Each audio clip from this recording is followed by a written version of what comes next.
The more I learn about science denialism, the more I see a common thread running through all of them, like a common playbook. Regardless of the evidence to the contrary, they seem to be able to hold whatever contrarian position they like, and justify it with a series of logical fallacies. But there are some scientific theories that you just think, well, there's just no way that could be denied. Who'd have a reason to doubt that theory? I would always have included the theory of gravitation, atomic theory, cell theory, and of course the germ theory of disease. But thanks to the internet, I've now found an active community of germ theory denialists. That's right, they either fully or partially deny the germ theory of disease. In fact, many of you may know one or more of these people. At this point, I hope you're asking how anyone could possibly deny that germs cause disease. Wouldn't any thinking person see that colds are contagious, that diarrhea is something you can get from contaminated food, that skin infections form around unsterilized cuts? What possible alternative explanation could they have to explain these phenomena? To answer that, I have to take you back to two scientists, Louis Pasteur and Antoine Béchamp, at or around 1870.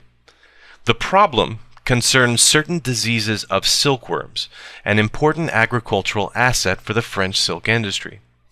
The harvests were failing, and it was a matter of national commerce that an explanation could be found. Louis Pasteur, as many of you might remember, performed many of the tests that formed the basis for the germ theory of disease we use today. His argument, based on his experiments with sealed flasks in breweries, was that an infectious agent was likely responsible.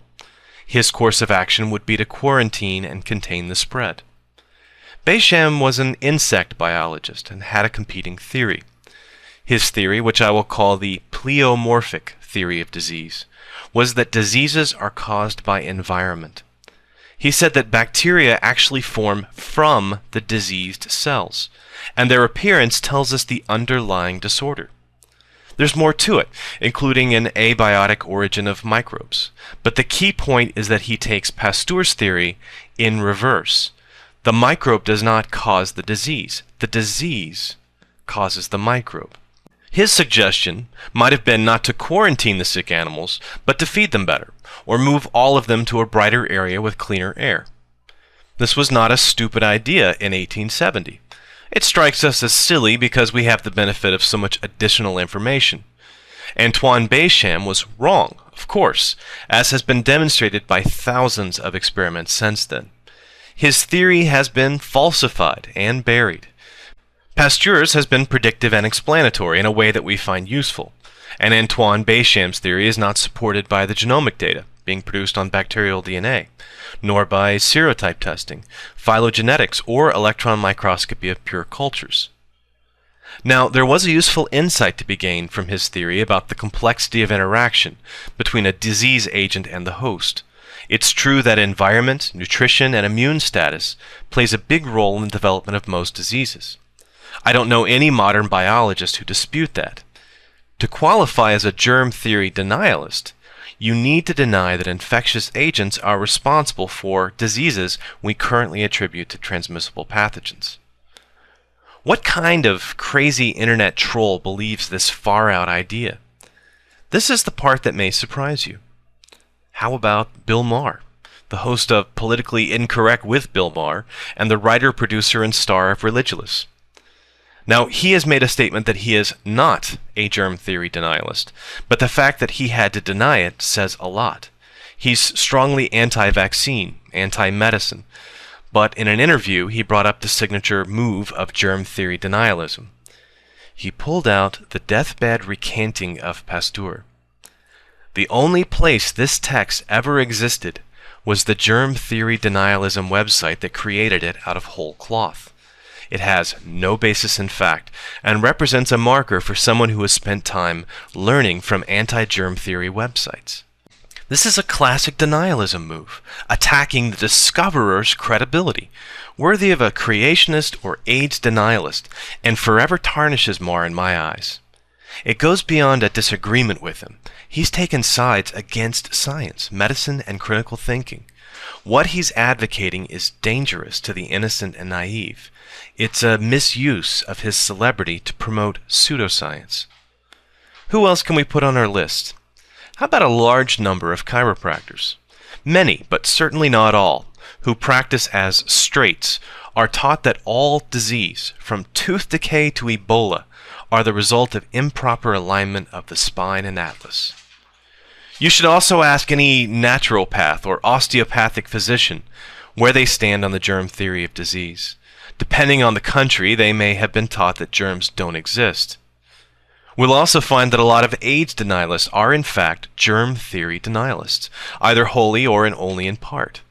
Some will use the pleomorphic theory, others won't, or will use something equally as invalid. In fact, anywhere you find quackery about nutrition or detoxification treating viral or bacterial conditions, look for the references to either Antoine Béchamp or the deathbed recanting of Pasteur. You will have spotted the rare germ theory denialist in his natural habitat. This particular strain of pseudoscience has mutated, though. It's realized that it can't survive with open denialism and antiquated beliefs.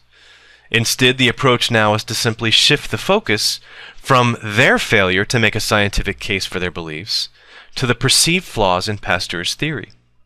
Not modern microbiology, mind you, but actually the experiments and theory of Louis Pasteur. They advocate a softer form of germ theory denialism, still based on Béchamp's teachings that sickness causes pathogens, not pathogens causing sickness. You'll see the thinking in these comments from a denialist on the Huffington Post. A healthy, strong body, well-nourished and properly exercised, will easily be able to fight off just about any germ that invades its body without the need for magical elixirs. I hope the allusion to creationism, repackaged as ID, and the parallels of demonizing Pasteur and Darwin are not lost on you. This new germ theory denialism tends to refer to itself as natural hygienists, in that they assert that health and hygiene are sufficient to prevent disease. This is an offshoot of naturopathic medicine, strongly associated with raw food movement, and the raw milk movement especially. They contend that most of the modern diseases we deal with are a result of meat consumption and processing of our diet, including pasteurizing our milk. They thrive on the internet, and in a very small subculture of vocal activists. I'll deal with raw foodism and raw milk in a separate video. I just wanted to demonstrate how these very old ideas adapt to stay alive as quackery on the internet and among alt-med fringe groups. How much of a threat do these people pose? Not much so far. Like any small fringe group, they lack much political power. But we must always be watchful of pseudoscience advocacy and address the fundamental fallacies of their claims. The last thing we need in the modern age is another form of contentious fundamentalism, especially one that devalues such an important principle of modern medicine. Good health to you, and may all your germs be benevolent. Thanks for watching.